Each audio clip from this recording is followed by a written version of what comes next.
Hey guys, Erin Nicole, creator of the Move Happy movement. So how can I, Erin Nicole, and Move Happy empower you to build intrinsic desires for the things that you were designed to accomplish? So if you've been following me for a day, or even if you've been following for the past 3+ years, as I've been building out Move Happy, you should have received some Motivation Contagion, if you remember from a few days ago, as I only do things that I absolutely love and or I find ways to enjoy the things that I have to do.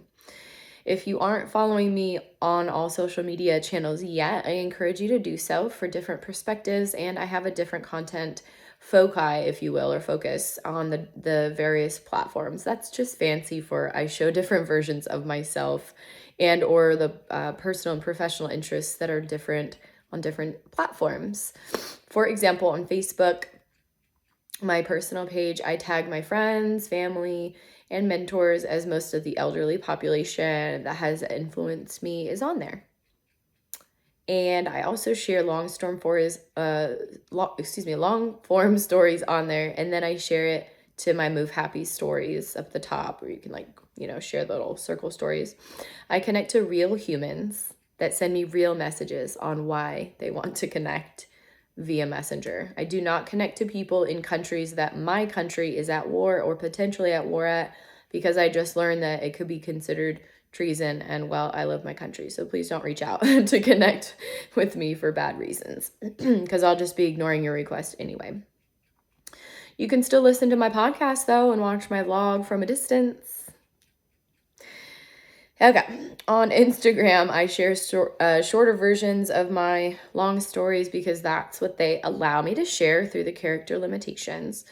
I also will share great TikTok videos that I have found to my Instagram stories, like great musicians, or like if something really made me laugh and I feel like it'll make you guys laugh too. I usually will share that up at the top of the stories.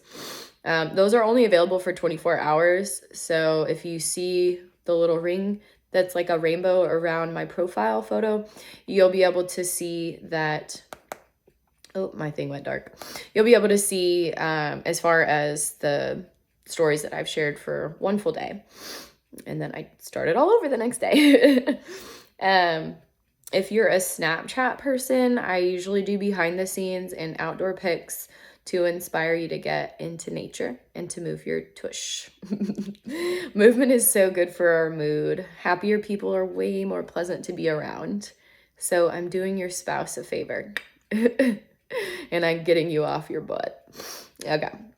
Twitter is for gratitude posts mostly, and then I share like if I'm listening to a sermon from like Joel Osteen or Bishop T.D. Jakes or Joyce Meyer. Sometimes I'll listen to Tony Robbins, Jim Rohn. Sometimes like people make like mixed ones with a variety of motivational speakers that I like as well. So if I find that it's really helpful for me to get in a positive mood, I'll share it so that you guys know what I'm listening to. So if you so choose, you want to listen to it as well.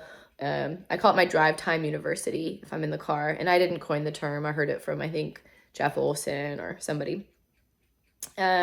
Clubhouse is another great one. I was on a lot earlier this year. I haven't really been on too often, but it's audio only. I do believe you have to be an iPhone user for it still. But it's great to connect and hear from thought leaders and whatnot. If you're not connected to me yet, feel free to connect with me on there.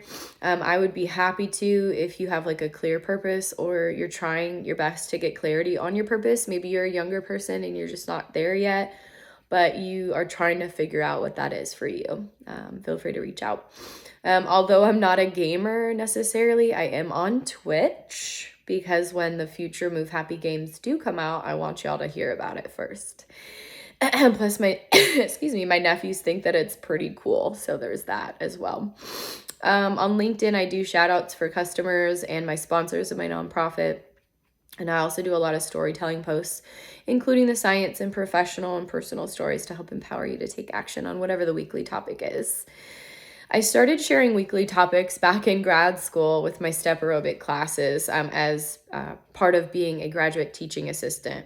If you didn't hear that story, they paid for over $60,000 worth of my tuition and gave me a monthly stipend to teach fitness classes to college students. pretty freaking amazing. And I did not know how to teach before I got there. I checked the boxes that I knew how to teach because we can learn anything, right? YouTube is our friend. I think I used turnstep.com for most of my steps, and then I made my own little routines. But part of the academic requirement, Anne was our boss, Ann Asbelt, and she said part of the academic requirement of all classes, as far as they call them the PAC courses, the physical activity courses, that's any activity, sport, any kind of class that involves movement, at the university, they required a minimum of 20% academic assignments. They did prefer 30%, but I was like, they need to move their body. They do not need to be writing a story about moving their body. Like, we need to encourage them to move. So anyways, so we had these digital blackboards. I don't know if they're still there today, but essentially it was like they could journal on whatever they wanted to journal on. So me being a woman of order and structure, I was like, well, I could have them do weekly topics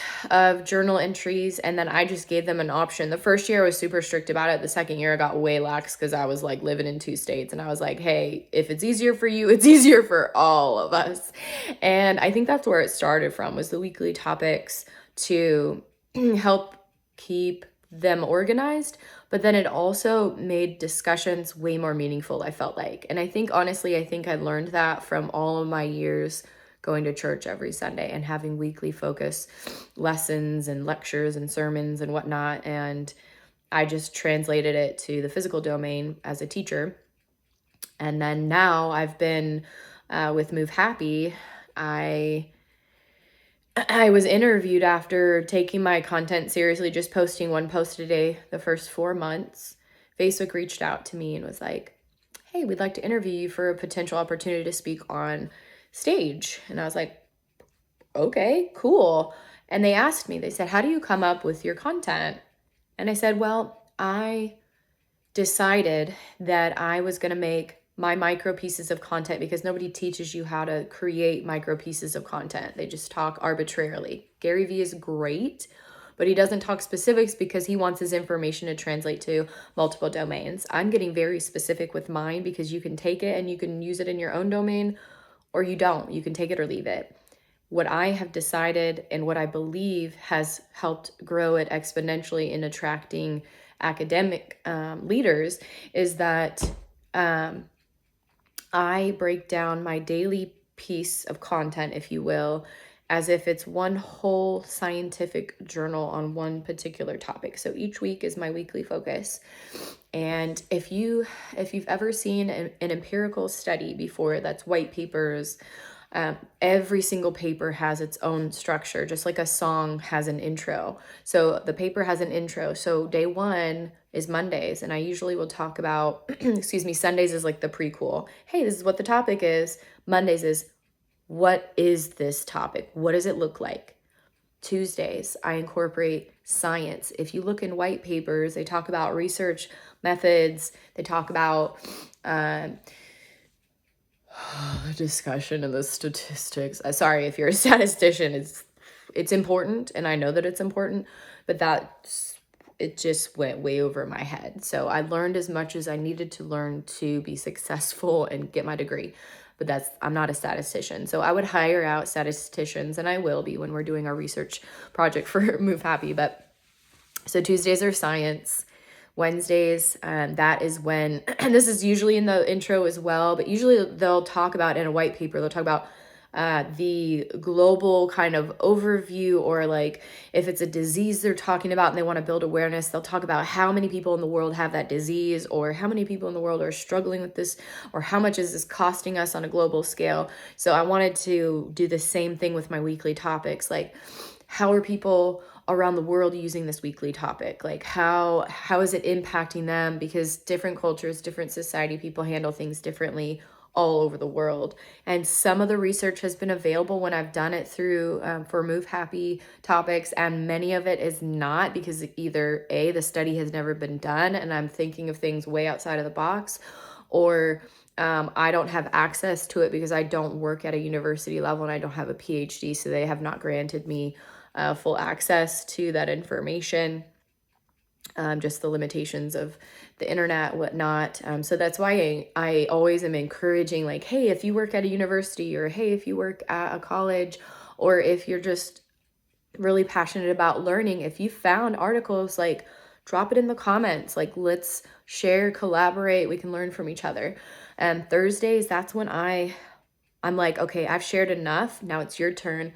Share with us how you're going to teach everybody around you to provide some simple solutions to really take an action, change in the situation, change in the dialogue, flipping the script. And then Fridays is my right hook sales pitch, if you will, which is today. So today's sales pitch is connect with me, because the more connected we are on all social media channels, the more likely you're going to sign up for my services if I am in alignment with the needs that you have in the moment, and the budget that you have fits the cost of the value of which I bring. So that's me in a nutshell, and that's Move Happy. So weekly topics are my way of staying organized, and each day is just a subheading of that weekly focus, but it's all under the umbrella to really help empower you to find that joy, that happiness from within, so that you don't want to end your life prematurely. At least I hope that's my hope and my mission. And if I'm ever off course with that, and you have suggestions to help me make improvements, I'm always open to having those conversations. But if you're a naysayer and you're just going to be rude and disrespectful without proper suggestions for improvement, I'm not going to read or respond to your message. Love you. Don't forget to tell someone you love them today, and I hope to connect with you guys everywhere.